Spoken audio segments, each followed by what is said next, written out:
ভালো লাগে না, প্রতিদিন বালতি বালতি। এই বাথরুম থেকে বের হয়ে চিল্লাপাল্লা করতেছো কি জন্য? চিল্লাবো সারা কি, সবই তো আমার কপালের দোষ। কেন আবার কপালে কি হলো? কপালে কি হলো বোঝো না? এই না। যে শীতকালে এত ঠান্ডা পড়ছে, এই এত বালতি বালতি কাপড় কি কাচা যায় নাকি? তা তুমি কাচবা ছাড়া কে কাচবে? আমি এই শীতকালে এত বালতি বালতি কাপড় আর কাচতে পারবো না। তাই এই শীতকালের কাপড় চোপড় তাহলে কাচার জন্য আমি কি তাহলে আরেকটা বিয়ে করে নিয়ে আসবো নাকি? কি কি মানে বোঝো না? তুমি যদি কাপড় চোপড় না কাচতে পারো তাহলে আমি আরেকটা বিয়ে করে নিয়ে আসি, তাতে তো লাভ আছে তোমার। তুমি মানে সব সময় কিন্তু ফাইজলামি ভালো লাগে না। কেন আমি কি ফাজলামি করলাম? কি ফাইজলামি করলে মানে? আমি কি শোনো, বললেই বলো যে বিয়ে করে নিয়ে আসি। শোনো আমি বলি, যদি বিয়ে করে নিয়ে আসি তাহলে এই কাপড় চোপড়ের অর্ধেক কাপড় চোপড় কাঁচা লাগবে। সে একদিন রান্না করবে, তুমি একদিন রান্না করবা, তাহলে তুমি হ্যাঁ, সব মাসে কথা। 15 দিন পার পরে পা উঠায় খাইতে পারতিছো। হ্যাঁ হ্যাঁ, তোমার এত চিন্তা করা লাগবে না। এর থেকে এই বউ কোথায় কোথায় বউ আনি বিয়ে করে পুরুষ মানুষরাই আসলে এরকম। কেন বলতে পারতেছে না যে তোমার জন্য একটা ওয়াশিং মেশিন কিনে আনি, চলো যাই। ও এই হচ্ছে আসল কারণ। মানে সরাসরি বলতে পারতিছো না, ঘুরাই পেঁচায় বলতেছো, বাথরুম থেকে চিল্লা পাল্লা করতেছো যে আমার একটা ওয়াশিং মেশিন কিনে দিতে হবে, তাই না? শীতকালে একটা ওয়াশিং মেশিন থাকলে সুন্দর ওয়াশিং মেশিনের মধ্যে কাপড় দেবো, কাপড় মেশিনের ভিতরে ধুয়ে বের হয়ে চলে। না না, আমি ওয়াশিং মেশিন কিনতে পারবো না।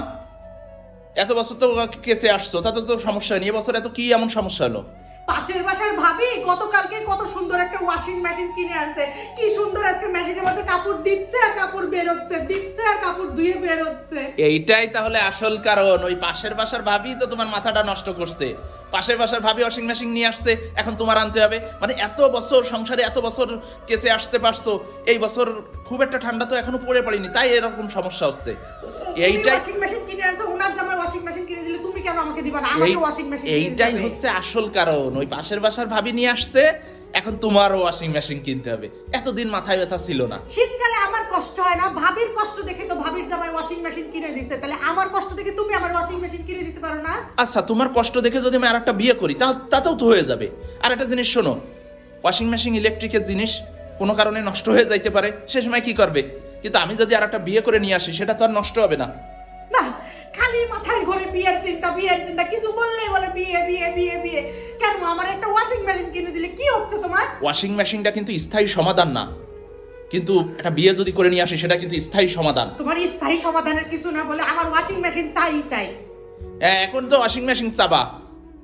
শোনো, তোমাকে আমি ভালোভাবে বলি একটা কথা, মনোযোগ সহকারে শুনবা। তাড়াতাড়ি বলো তো, আমার এখন সেটা হচ্ছে, ভালো লাগতেছে না। হয় কাপড় চোপড় তুমি নিজে কাচবা, পারবো না। না হয় ওয়াশিং মেশিন, আর না হয় আরেকটা বিয়ে করে নিয়ে আসবো, সে কাচবে। ওয়াশিং মেশিনই তো বলছো। ওয়াশিং মেশিন বলছি হ্যাঁ। না, দুইটা কন্ডিশন, হয় নিজে কাচবা, আর না হয় আমার আরেকটা বিয়ে করে নিয়ে আসবো, সে কাচবে। এখন কোনটাই রাজি তুমি বলো? মানে তুমি যাই বলো আর তাই বলো, তুমি শালার কিপটা আমার ওয়াশিং মেশিন কিনে দিবা না, এটা আমার মজা হয়ে গেছে। বিয়ে করে আনবে তাও একটা অল্প টাকা দিয়ে একটা ওয়াশিং মেশিন কিনে আনবে। কেন তোমার বিয়ে করা বউরে খাওয়ানো লাগবে না, কাপড় চোপড় কিনে দেওয়া লাগবে না, ঘুরতে নিয়ে যাওয়া লাগবে না, টাকা খরচ হবে না, এখন তো আমার একারে নিয়ে যাও। সে পরের কথা, ওটা তো একটা স্থায়ী সমাধান। সে তো ঘরের আরো অনেক কাজ করবে, শুধু তো একটা কাজ করবে না। লাগবে না আমার ওয়াশিং মেশিন, কিছুই লাগবে না আমার। তুমি আমার তাইলে কোনটা ডিসিশন নিলে কোনটা সেটা বলো, আমার তো আবার সিদ্ধান্ত নিতে হবে। লাগবে না আমার ওয়াশিং মেশিন।